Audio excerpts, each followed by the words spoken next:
While true wireless earbuds have dominated the headphones landscape the last few years, there are plenty of people who still like the full-size variety, and that's why I put together this roundup of the best wireless noise-canceling over-ear headphones of 2022. Now, to be clear, these are headphones that were released in 2022, and I haven't included any models that came out in years past. I've narrowed it down to my 5 favorites with an additional affordable pick thrown in because when you get into these top wireless headphones, well, they tend to be rather expensive, and a lot of people just can't afford them. Well, we're talking about the best of the best, so here we go. Here are my picks from highest to lowest price.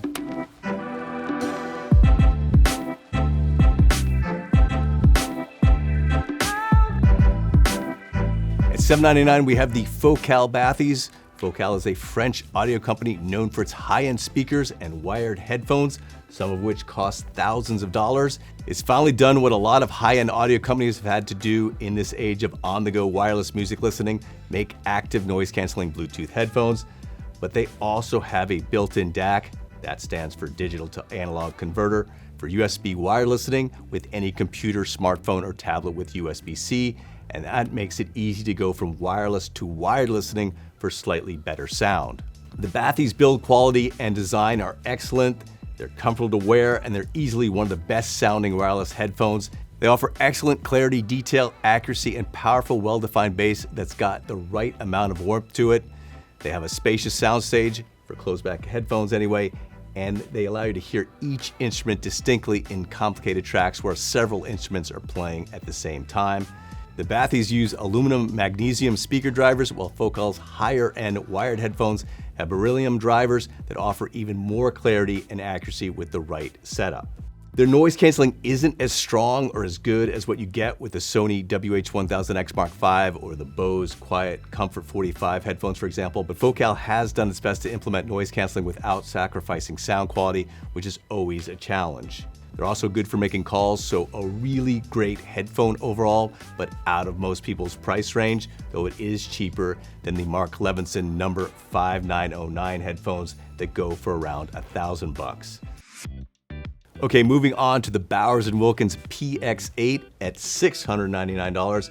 When they were originally announced, the swanky Px8 were supposed to cost $549, or essentially the same price as Apple's AirPods Max headphones. However, when they finally hit stores, the Px8's price jumped to $699, or a full $300 more than the company's stepped-down Px7 Series 2 headphones, which are also excellent. The biggest difference between the Px8 and the Px7 S2 are the Px8's all-new 40mm carbon cone drive units that are inspired by the carbon dome drive units used in the company's 700 series loudspeaker line. Bowers & Wilkins says these units help deliver superior resolution, detail, and timing with even more accurate sound than the Px7 S2. Based on my tests, that's true. I like the Px7 S2. The Px8 headphones do sound more special with a touch more openness and overall clarity. They're right near the top for sound in a Bluetooth headphone and are also comfortable to wear for long listening sessions. For the best sound, you can listen to lossless files on a computer in wired mode with a USB-C to USB-C cable. As for the noise canceling function, it's good but not quite on par with what you get with the Sony WH-1000XM5. And while the voice calling capabilities are solid, these don't reduce background noise quite as well as some headphones like the Sony when you're on calls. However, the transparency mode is top-notch. While I can't say they're worth $300 more than the Px7 S2, they're a great set of cans if you can afford them. I do prefer the sound and overall performance with the more expensive Focal Bathys, though the Bathys don't have such strong noise canceling, but the Px8 are a close second. At $599, we have the Master Dynamic MW75 headphones, the company's best headphones to date. Alas, metal construction adds weight, but that's a trade-off some people don't mind. The MW75 sound excellent with clean, accurate sound, natural sounding mids, and nice treble detail. The bass is tight and punchy with just enough warmth. The MW75 seemed well suited for all types of music genres, and I had no trouble wearing the headphones for longer listening sessions, though I would have liked the ear pads to be slightly larger. I thought they measured up well against the Apple AirPods Max for sound quality. The MW75 came across as the more accurate, natural-sounding headphones.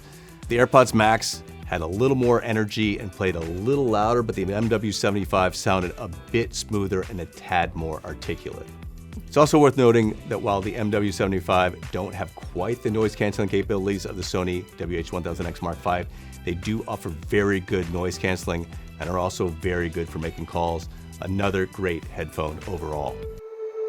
Speaking of the Sony, that's the next headphone on this list. It's $400, though it's been discounted lately to around $350. This is the headphone that's going to hit the sweet spot for a lot of people. It's relatively lightweight and comfortable, sounds really good, and offers top-notch noise canceling and noise reduction during voice calls.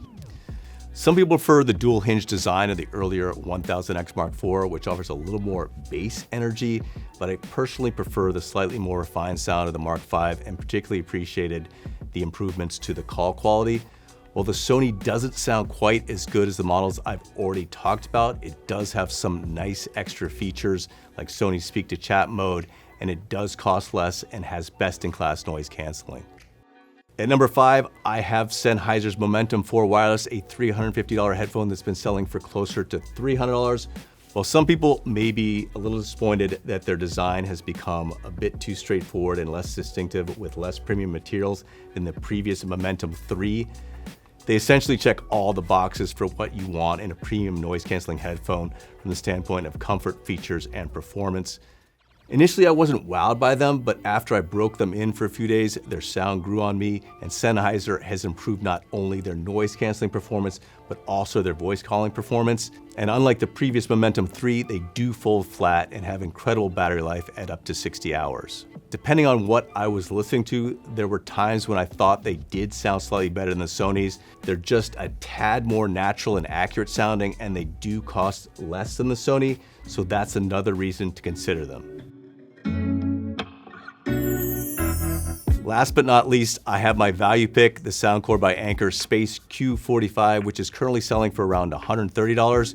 If you can't afford Sony's 1000X Mark V or the similarly named Bose QC45, yes, there's a bit of copying going on here, the Space Q45 is a good alternative. It's comfortable to wear with nicely padded ear cups and a dual hinge folding design. Sound quality is very good, and the headphones offer better noise canceling than the step-down Q35, as well as multi-point Bluetooth pairing, and they do support the LDAC audio codec for streaming high-resolution music tracks over Bluetooth if you have a device that supports LDAC. Many Android phones do, although Samsung's Galaxy phones don't. Battery life is also very good at up to 50 hours with noise canceling on. To be clear, this headphone isn't up to the level of the other headphones in this roundup, but it's Anker's best sounding noise canceling headphone to date and a good value relatively speaking. So that's it. Those are my top over-ear wireless headphones of 2022. If you want more info about any of these products, we've got links to all of them in the description below, along with any full reviews I've done on CNET. If you got a favorite headphone yourself, feel free to let me and other folks know about it in the comments section. And finally, if you found this video informative at all, hit the like button and subscribe if you haven't already. I'm David Carnoy for CNET. Thanks for watching.